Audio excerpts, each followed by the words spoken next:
পাকিস্তানপন্থী রাজাকার জামাত ইসলাম তারা যে পরিমাণ বাংলাদেশের জনগণের উপরে নির্যাতন করতেছে, যে পরিমাণে জুলুম করতেছে, সেই জুলুমের প্রতিবাদ যদি কেউ করে তাহলে তাকে বিভিন্ন ট্যাগলাইন দেয়া হচ্ছে, তাকে নাস্তিক বলা হচ্ছে, তাকে আওয়ামী লীগের দোসর বলা হচ্ছে, আমাকেও নাস্তিক বলা হচ্ছে, আমাকেও আওয়ামী লীগের দোসর বলা হচ্ছে। আমি প্রতিবাদ করার ফলে যদি আমাকে এইসব ট্যাগলাইন শুনতে হয় তাহলে আমি মেনেই নিলাম আমি একজন নাস্তিক, আমি শুধু আওয়ামী লীগের দোসর না, আমি আওয়ামী লীগই করি, সেটাও মেনে নিলাম। আমি তাদেরকে বলবো, আমি বাংলাদেশের সমস্ত মানুষকে বলবো, আপনারা সবাই এই জামাত ইসলামের বিরুদ্ধে রুখে দাঁড়ান। আদারওয়াইজ যারা যারা আপনারা মাঠে নামবেন না এবং জামাত ইসলামের বিরুদ্ধে দাঁড়াবেন না, তারা সবাই নাস্তিক।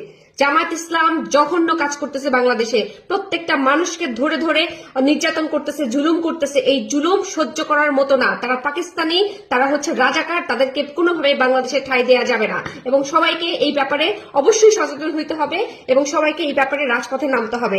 এদের চিহ্ন পর্যন্ত আমাদের দেশে রাখা যাবে না। এরা নাস্তিক, জামাতের আমির নাস্তিক, জামাত শিবির যারা করে সবাই নাস্তিক, জামাত প্রচন্ড রকমের পাকিস্তানপন্থী একটা দল। এই দলকে নিশ্চিহ্ন করে দিতে হবে বাংলাদেশ থেকে।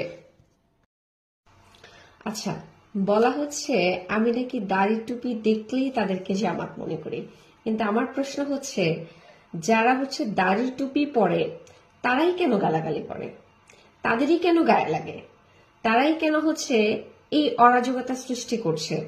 আর যখন ধরা হয় যে এই তুমি এই কাজটা করলে কেন, তখন তারা কেন বলে আমরা তো জামাত করি। তাহলে আমি যে জামাতকে নিয়ে কথা বলছি, আমার ভুলটা কোথায়, আমি কি ভুল করেছি? আর একটা কথা স্পষ্ট করতে চাই, যারা এই যে আমি জামাতকে নিয়ে কথা বলছি এবং এনসিপি কে নিয়ে কথা বলছি, এনসিপি যে দুর্নীতিগ্রস্ত সেটা আমি স্বচক্ষে দেখেছি, সেটার চক্ষুর সাক্ষী আমি। আর জামাত যা কিছু করছে এটার সমস্ত জাতি দেখছে। এখন কথা হচ্ছে আমি বিএনপি কে নিয়ে কথা কেন বলছি না। বিএনপি কে নিয়ে কথা এই কারণে বলছি না কারণ বিএনপি সম্পর্কে আমি কিছু জানি না, বিএনপির মধ্যে আমি নাই, বিএনপির সাথে আমি কখনো যুক্ত ছিলাম না, বিএনপির কাউকে আমি চিনি না। সুতরাং বিএনপি কে নিয়ে আমি কিছু বলবো যে সেটা মানে বলে ওঠার মতো এখন পর্যন্ত আমি কিছু পাচ্ছি না। তবে সামনে যে বিএনপি কিছু করবে আর নীলা ইসরাফিল চুপ থাকবে এমনটি ভাবার কিছু নাই। আমি এখন এনসিপিরও না, কারোই না। ইনফ্যাক্ট আমি আগে কখনো রাজনীতি করিনি।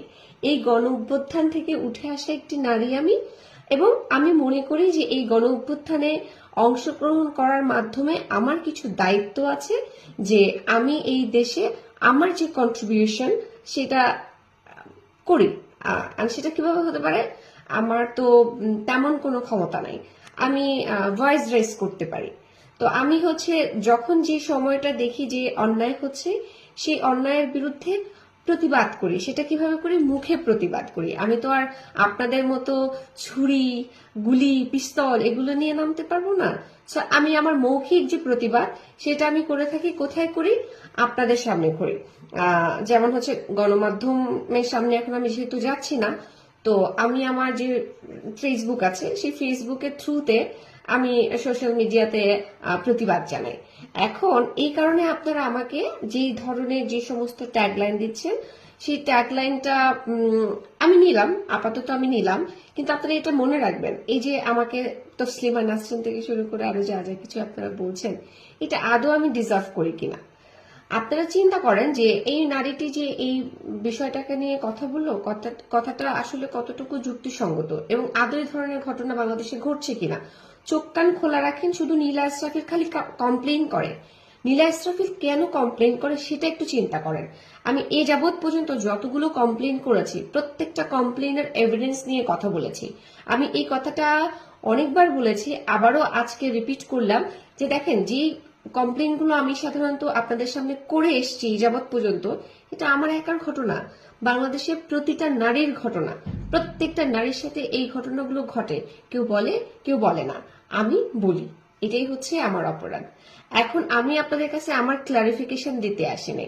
আপনারা যারা আমাকে প্রশ্ন ছুড়েছেন যে আমি বিএনপি কে নিয়ে কথা বলছি না কেন, বিএনপি কে নিয়ে কথা বলার মতো আমার কাছে কিছু নাই। আমি বিএনপিতে কখনো বিলং করি নাই, তো আমি বিএনপি সম্পর্কে অত ভালো জানি না। আর যদি বিএনপি কে নিয়ে কোনো অন্যায় আমি দেখি, অফকোর্স আমি এটা নিয়ে কথা বলবো। আমি কোনো দলের না, আমি বাংলাদেশে, আমি একজন বাংলাদেশ, আমি একটা বাংলাদেশের নারী। সেই জায়গা থেকে আমার সচেতনতা থেকে আমি আপনাদের সাথে আমার যে অভিজ্ঞতা সেই অভিজ্ঞতা শেয়ার করছি। That's it. ভালো থাকবেন।